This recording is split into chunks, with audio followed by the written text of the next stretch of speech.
तो राम राम भाइयों, welcome to the channel. और आज हम शुरू करने वाले हैं राज्य के नीति निर्देशक तत्व। तो बिल्कुल ही बेसिक से शुरू करेंगे और मतलब जो भी डाउट बनते हैं और जो भी क्वेश्चन पूछे गए हैं सब कवर करेंगे हम। तो आप वीडियो को अंत तक देखना और बने रहना वीडियो में। तो चलिए शुरू करते हैं।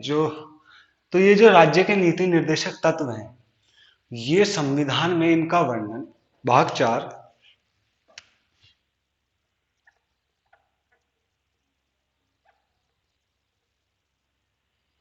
और आर्टिकल 36 से 51 के बीच है। संविधान में इनको भाग 4 और आर्टिकल 36 से 51 में रखा गया है। तो आप जानते हैं कि जो हमारा संविधान है वो बहुत ही बड़ा संविधान है और उसे बनने में भी बहुत टाइम लगा था।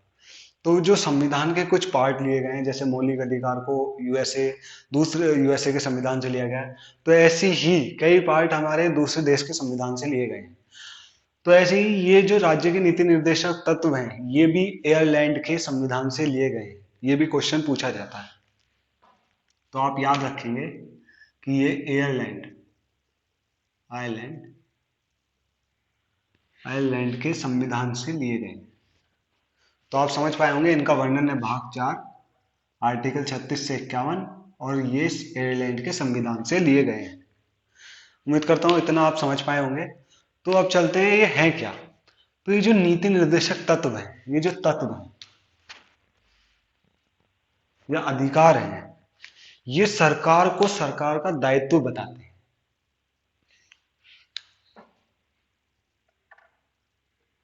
दायित्व बताते हैं कि सरकार को क्या करना चाहिए, जनता को किस प्रकार की सुविधा देनी चाहिए, इसका ही प्रावधान इन नीति निर्देशक तत्व में है।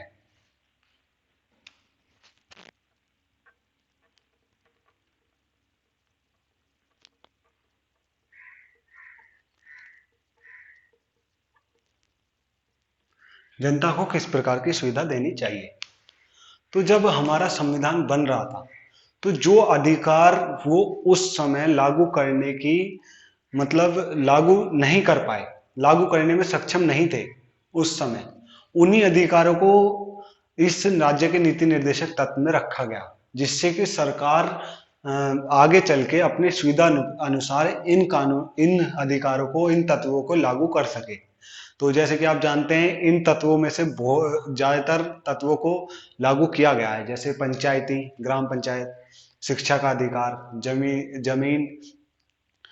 जमीन उन्मूलन कानून, और भी बहुत सारे ऐसे जो नीति निर्देशक तत्व में से थे, उन्हें लागू किया गया है, शिक्षा का अधिकार। और तो अब इनका जो राज्य के नीति निर्देशक तत्व को संविधान में रखने का उद्देश्य क्या था। ये उद्देश्य था कि सरकार एक लोक कल्याणकारी राज्य बना सके। इसको रखने का उद्देश्य संविधान में एक लोक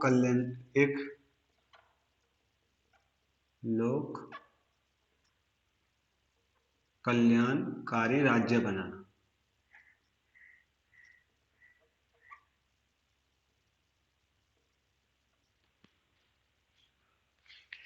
और पर सरकार इन पे मतलब इन अधिकारों के लिए जनता न्यायालय में नहीं जा सकती, क्योंकि ये न्यायालय में परिवर्तनीय नहीं है। और जो हमने मौलिक अधिकार पढ़े थे वो न्यायालय में परिवर्तनीय हैं। अगर उनका कोई उल्लंघन करता है या उन अधिकारों को उसकी कोई बाध्यता लाता है, तो हम उसके खिलाफ जाके सुप्रीम कोर्ट में जाके रिट दायर कर सकते हैं, न्यायालय में जा सकते हैं उसके लिए। लेकिन ये जो नीति निर्देशक तत्व हैं, इनके लिए न्यायालय में जाकर हम बाध्यता नहीं ले सकते कि ये हमें मतलब लागू करवाओ। ये सरकार अपनी सुविधा अनुसार ही लागू करती है, तो ये न्यायालय में परिवर्तनीय नहीं है। आप ये भी याद रखेंगे। तो कई बार अब आगे चल के कई बार ये विवाद खड़ा हुआ कि कौन से अधिकार बेस्ट हैं, मौलिक अधिकार बेस्ट हैं या नीति निर्देशक तत्व बेस्ट हैं। तो जो मौलिक अधिकार होते हैं वो व्यक्ति के अधिकारों का संरक्षण करते हैं, और जो ये जो नीति निर्देशक तत्व है, ये जनता के हितों का मतलब पूरे समाज के हितों का वर्णन करते हैं। तो ये कौन से बेस्ट हैं, इनमें विवाद छिड़ा। तो एक जो नीति निर्देशक तत्व में से एक कानून बनाया गया जो कि था जमींदारी उन्मूलन कानून, जमीनी उन्मूलन कानून। तो उस कानून को जब लागू किया गया तो उसने एक मौलिक अधिकार था संपत्ति का अधिकार, उसका उल्लंघन किया, हनन किया।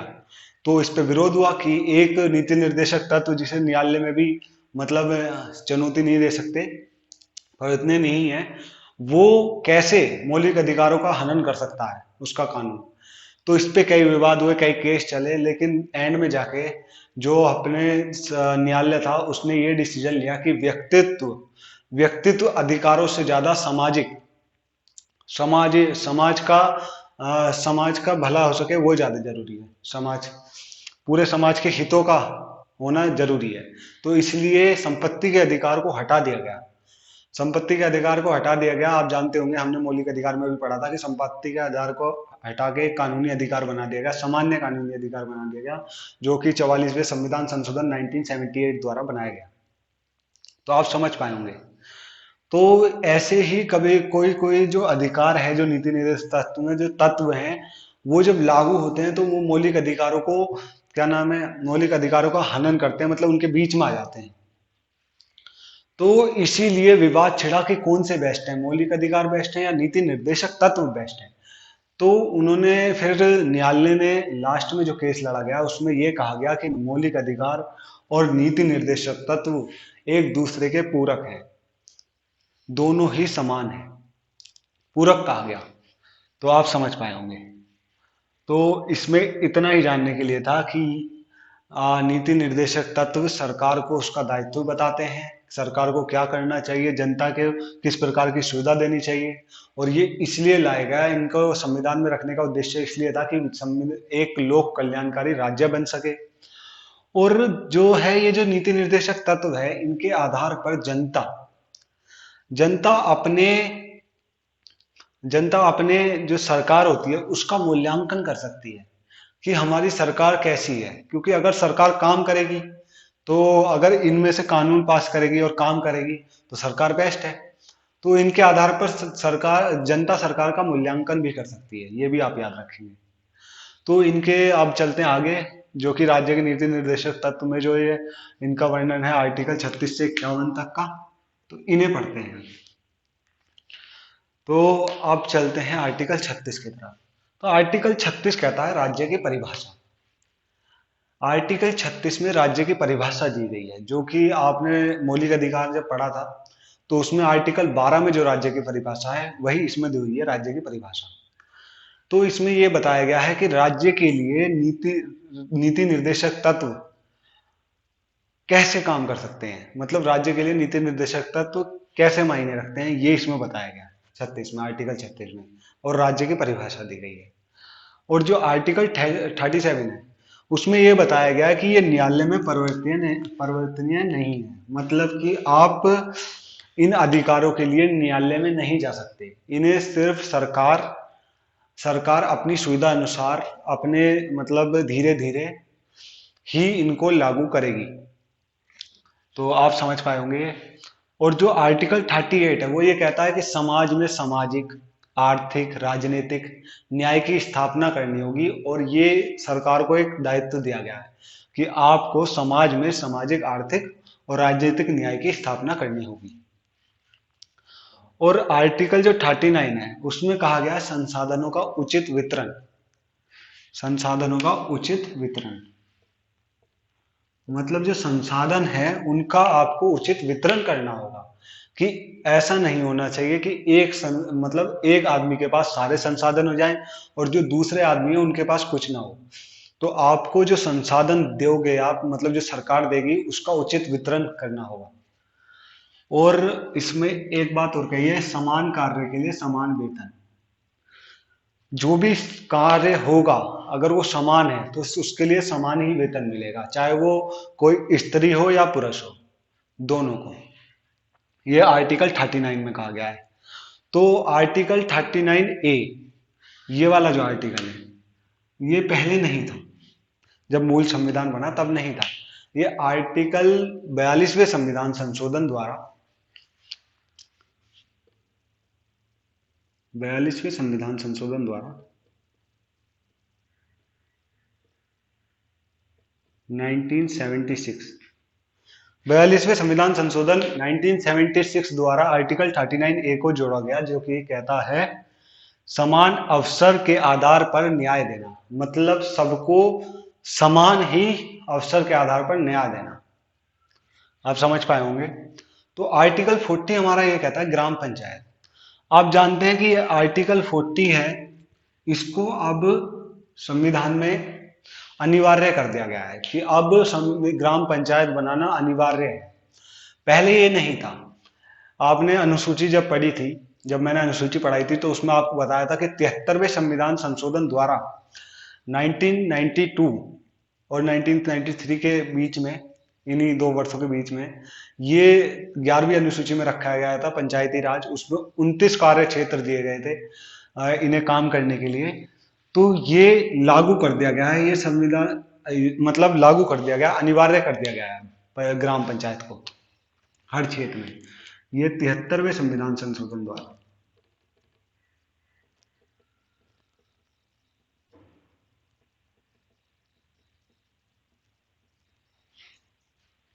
अब चलते हैं आर्टिकल 41 की तरफ। तो अब आप इनको याद कैसे करेंगे? देखिए 36, पहले इतने देख लेते हैं, 36 से 40 तक पहले देख लेते हैं कैसे याद करना। तो आप जानते हैं 36 राज्य की परिभाषा, राज्य की परिभाषा, ठीक है। 37 न्यायालय में परिवर्तनीय नहीं है। इन दोनों को आप एक साथ याद करेंगे। 36 में क्या है? राज्य की परिभाषा। 37 में क्या है? न्यायालय में परिवर्तनीय नहीं है। और अब इन तीनों को आप एक साथ याद करेंगे। इसमें कहा गया है 38 में समाज में सामाजिक, राजनीतिक और आर्थिक न्याय की स्थापना की जाएगी। तो भाइयों आर्टिकल 40 तक हो चुका है। तो पहले आर्टिकल 40 तक, यहां से 36 से 40 तक रिवाइज कर लेते हैं। तो 36 में क्या क्या आ गया? राज्य की परिभाषा। 37 न्यायालय में परिवर्तनीय नहीं है। 38 सामाजिक, आर्थिक, राजनीतिक न्याय देगा, न्याय की स्थापना की जाएगी। और 39 में कहा गया संसाधनों का उचित वितरण, समान कार्य के लिए समान वेतन। और 39A में कहा गया समान अवसर के आधार पर न्याय देना। और 40 में कहा गया ग्राम पंचायत।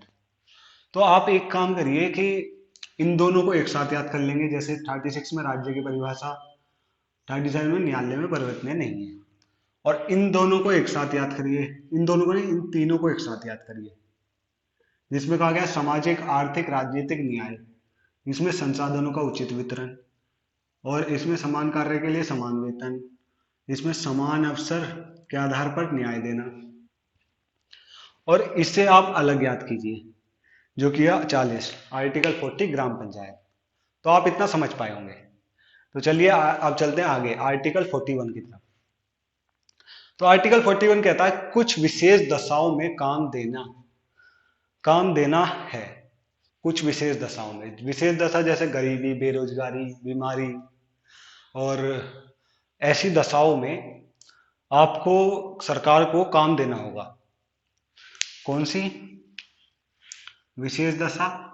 गरीबी, बेरोजगारी, बीमारी में आपको काम देना पड़ेगा। आर्टिकल 42 कहता है कि कार्य न्याय संगत होना चाहिए और उचित होना चाहिए। मतलब जो सरकार कार्य देगी वो न्याय संगत होना चाहिए, मतलब करने लायक होना चाहिए, और उचित होना चाहिए, मतलब इंसान कर सके उसके लिए सक्षम हो। और आर्टिकल 43 कह सकता है अगर वो काम नहीं दे पा रही है तो ऐसी निर्वाह मजदूरी, मतलब ऐसी मजदूरी दे दे उसे जिससे वो अपना निर्वाह कर सके, मतलब खाने पीने लायक निकाल सके। और कुटीर उद्योग, अगर कुछ काम नहीं मिल रहा है तो अपने कुटीर उद्योग में लगा सके, कुटीर उद्योग के लिए उसे पैसे दे कि अपने कुटीर उद्योग को बना के बेच सके। तो ये आर्टिकल 43 में कहा गया है। तो इन तीनों को हम एक साथ याद करेंगे। तो आर्टिकल 41 क्या कहता है? कुछ विशेष दिशाओं में काम, जैसे गरीबी, बेरोजगारी, और क्या नाम है, गरीबी, बेरोजगारी और बीमारी। और 42 कहता है कार्य न्याय संगत होना चाहिए और उचित होना चाहिए, मतलब जो कार्य सरकार देगी वो करने लायक होना चाहिए और न्याय संगत होना चाहिए, मतलब सक्षम हो उसे कार्य को करने में। और अगर कोई कार्य नहीं दे पा रही है तो ऐसी कोई मजदूरी दिलवा दे जिससे वो अपना निर्वाह कर सके, मतलब अपने खाने पीने लायक कर सके। और अगर कोई मजदूरी भी नहीं है तो ऐसा कुछ कुटीर उद्योग बनाने का उसे साधन दे जिससे वो उसे कुटीर उद्योग बना के मतलब अपने को खाने पीने लायक निकाल सके, तो कुटीर उद्योग को बना सके। ठीक है, तो इन तीनों को आप याद कर सकते हैं। तो अब आर्टिकल आता है 44। आर्टिकल 44 कहता है समान नागरिक संहिता, मतलब यूनियन सिविल कोड। तो ये जो समान नागरिक संहिता है इसे सरकार अभी तक लागू नहीं कर पाई है, और जबकि जब संविधान बना था तो सबसे पहला इसी का था। तो समान नागरिक संहिता क्या था, क्या है?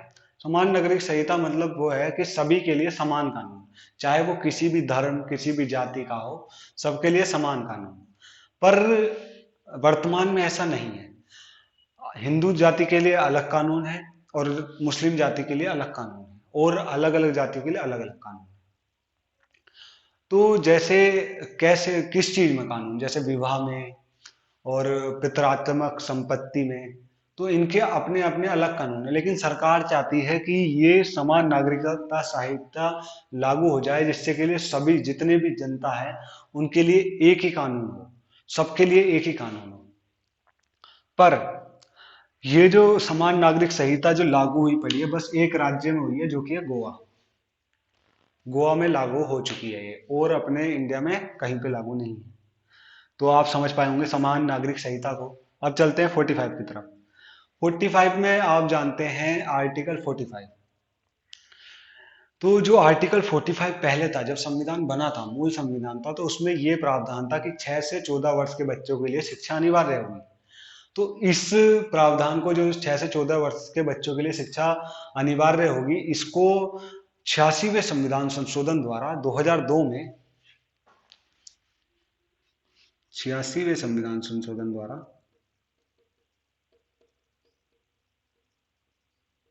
2002 में आर्टिकल 21A के तहत एक मौलिक अधिकार बना दिया गया। तो यहाँ पे जो प्रावधान लिखा हुआ था 45 में, 6 वर्ष से 14 वर्ष के लिए बच्चों के लिए शिक्षा अनिवार्य है, उसे एक कानूनी वो मौलिक अधिकार बना दिया गया 86वें संविधान संशोधन 2002 के तहत। तो अब ये खाली हो गया, तो इसे खाली करने के लिए इसमें जो लिखा गया वो लिखा गया 6 वर्ष से जो कम आयु के बच्चे हैं उनकी शिक्षा उनके पोषण के लिए जिम्मेदारी सरकार को दी गई। तो आप समझ सकते हैं, तो ये 86वें संविधान संशोधन द्वारा इसे एक मौलिक अधिकार कर दिया गया, जो कि था 6 से 14 वर्ष के लिए शिक्षा अनिवार्य, 6 से 14 वर्ष के बच्चों के लिए शिक्षा अनिवार्य है। आप समझ पाए होंगे इसे। तो 45 भी समझ गए आप, तो इन्हें 44 और 45 को एक साथ याद कर सकते हैं। 44 में समान नागरिक संहिता और 45 में 6 वर्ष से कम आयु के बच्चों के लिए शिक्षा और पोषण अनिवार्य कर दिया। अनिवार्य मतलब इसमें रखा गया है, अभी ये लागू नहीं किया गया है सरकार द्वारा, क्योंकि सरकार अपनी सुविधा अनुसार इसे लागू करेगी, इसलिए इसमें रखा गया है कि सरकार इसे देखे और इसे लागू करे। सरकार को एक दायित्व दिया गया है। तो अब चलते हैं 46 में। तो 46 में ये कहता है कि अनुसूचित जाति और जनजाति की शिक्षा और आर्थिक आर्थिक हित और सामाजिक न्याय के लिए कुछ करना होगा सरकार को, मतलब इनको देखना होगा, इनके शिक्षा के लिए, आर्थिक हित के लिए और सामाजिक न्याय के लिए सरकार को कुछ कदम उठाने पड़ेंगे। ये दायित्व आर्टिकल 46 में दिया गया है, ये तत्व। तो आप समझ पाएंगे आर्टिकल 46 को, इसे आप अलग याद करिए, या आप इसको आर्टिकल 45 और आर्टिकल 46 को एक साथ याद कर सकते हैं। आर्टिकल 45 में 6 वर्ष से कम आयु के बच्चों के शिक्षा और पोषण की जिम्मेदारी, और आर्टिकल 46 में अनुसूचित जाति और जनजाति की शिक्षा और आर्थिक न्याय, आर्थिक हित, सामाजिक न्याय के लिए कुछ करना, कुछ कदम उठाने, ये कहा गया। तो ये दोनों उम्मीद करता हूँ आपको याद हुए होंगे। तो एक बार दोबारा रिवाइज कर देते हैं। आर्टिकल 36 राज्य की परिभाषा, आर्टिकल 37 न्यायालय में परिवर्तनीय नहीं है, आर्टिकल 38 सामाजिक आर्थिक राजनीतिक न्याय की स्थापना करनी होगी, आर्टिकल 39 कहता है संसाधनों का उचित वितरण करना होगा, और समान कार्य के लिए समान वेतन देना होगा। आर्टिकल 39A कहता है समान अवसर के लिए न्याय देना होगा, समान अवसर के आधार पर न्याय देना होगा। आर्टिकल 39A जो कि 42वें संविधान संशोधन द्वारा जोड़ा गया है 1976। और आर्टिकल 40 कहता है ग्राम पंचायत, जो कि ग्राम पंचायत अनिवार्य कर दिया गया है। आर्टिकल 41 कहता है कुछ विशेष दशाओं में आपको काम देना पड़ेगा, जैसे गरीबी, बेरोजगारी और बीमारी। आर्टिकल 42 कहता है कि वो कार्य जो आप सरकार देगी वो न्याय संगत होगा और उचित होगा, मतलब करने के लिए सक्षम होगा। आर्टिकल 43 कहता है निर्वाह मजदूरी या फिर कुटीर उद्योग दे सकते हैं आप, अगर रोजगार नहीं दे पा रहे हैं तो। आर्टिकल 44 कहता है समान नागरिक संहिता, मतलब यूनियन सिविल कोड, पूरी जनता के लिए एक समान कानून बनाना, तो ये समान नागरिक संहिता में कहा गया है। और आर्टिकल 45 में पहले कुछ और प्रावधान था, अब है 6 वर्ष से कम आयु के लिए, कम के बच्चों की आयु के लिए, बच्चों की कम आयु के लिए 6 वर्ष से कम आयु के बच्चों को शिक्षा देना, उनके पोषण के ध्यान रखना। आर्टिकल 46 कहता है अनुसूचित जाति और जनजाति की शिक्षा, आर्थिक हित और सामाजिक न्याय के लिए कुछ करना होगा। तो उम्मीद करता हूँ आपको ये याद हो गए होंगे। अब चलते हैं आर्टिकल 47 की तरफ। आर्टिकल 47 कहता है पोषाहार स्वास्थ्य की बढ़ोतरी के लिए सुविधा प्रोवाइड करनी होगी, मतलब पोषाहार और स्वास्थ्य के संपर्क में, जनता के पोषाहार और स्वास्थ्य के संपर्क में के लिए उन्हें कुछ सुविधा प्रोवाइड करनी पड़ेगी। और मद निषेध, मतलब नशा नशा कम करना होगा। तो आर्टिकल 47 में मद निषेध और पोषाहार स्वास्थ्य के लिए कुछ करना होगा सरकार को। तो मद निषेध मतलब शराब के नशे के पदार्थ को बंद कर देना, समझ पाए होंगे आप। और आर्टिकल 48 कहता है कृषि, पशुपालन, दुधारू पशु जो है उनका विकास करना होगा, मतलब इनके लिए कुछ सुविधा करनी होगी, इनका विकास करने के लिए कुछ कदम उठाने पड़ेंगे सरकार को। तो इनको नोटिस कराने के लिए आर्टिकल 48 में कहा गया कृषि, पशुपालन और दुधारू का विकास के लिए कुछ प्रावधान लाने होंगे। तो आर्टिकल 48A कहता है पर्यावरण का संरक्षण, मतलब कि पर्यावरण का संरक्षण करना पड़ेगा, वृक्षारोपण करने पड़ेंगे, मतलब वृक्ष लगाने पड़ेंगे सरकार को अपनी तरफ से, क्योंकि कई वृक्ष काटे जा रहे हैं तो उससे पोल्यूशन फैल रहा है, पर्यावरण का संरक्षण करना पड़ेगा। तो ऐसा कदम उठाने पड़ेंगे, जैसे पेड़ लगाने पड़ेंगे, तो ये सरकार का एक दायित्व है। और ये दोनों आपको याद होंगे। 47 कहता है पोषाहार, स्वास्थ्य और मद निषेध, इनकी पोषाहार स्वास्थ्य की बढ़ोतरी करनी होगी और इसको मद्य निषेध को रोकना होगा, बंद करना होगा, ठीक है।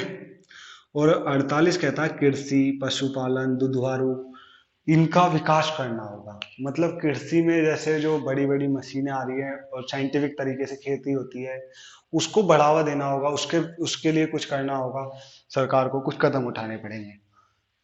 तो ये कहता है इसमें। और आर्टिकल 48 कहता है पर्यावरण का संरक्षण, मतलब पेड़ लगाने पड़ेंगे अपनी तरफ से, आपको पता है सरकार पेड़ भी लगवाती है। और 49 आर्टिकल 49 कहता है कि राष्ट्रीय महत्व की स्मारक और स्थलों का संरक्षण करना पड़ेगा। स्मारक मतलब जैसे ताजमहल, लाल किला, तो इनकी सुरक्षा करनी पड़ेगी, मतलब इनमें लूट ना हो जाए, चोरी ना हो जाए, इन्हें कोई हानि ना पहुंचाए, मतलब तोड़फोड़ ना करे, तो उसकी संरक्षण की जिम्मेदारी आर्टिकल 49 में दी गई है सरकार को। और जो कि सरकार करती भी है, जैसे ताजमहल पे जब आप जाते होंगे घूमने तो वहाँ पुलिस की सिक्योरिटी रहती है पूरी, तो उनका संरक्षण होता है। तो ऐसे ही राष्ट्रीय महत्व के स्मारक स्थलों का संरक्षण 49 में दिया हुआ है। आर्टिकल 50 कहता है कार्यपालिका और न्यायपालिका का पृथक्करण, मतलब कार्यपालिका और न्यायपालिका एक नहीं होनी चाहिए, अगर ये एक होंगी तो लोकतंत्र पर भारी लोकतंत्र टूटने की संभावना बन जाएगी।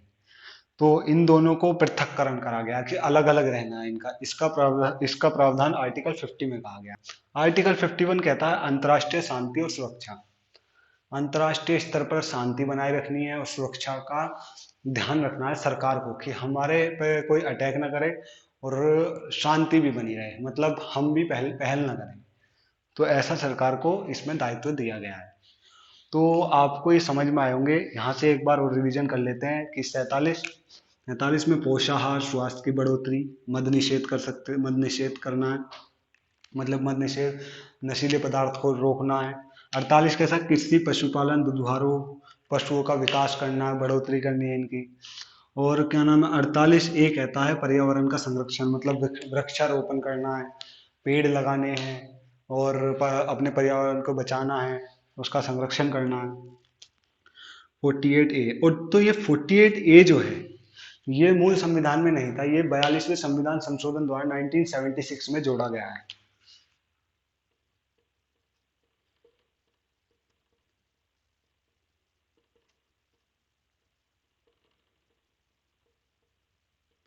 नाइनटीन सेवेंटी सिक्स में जोड़ा गया है।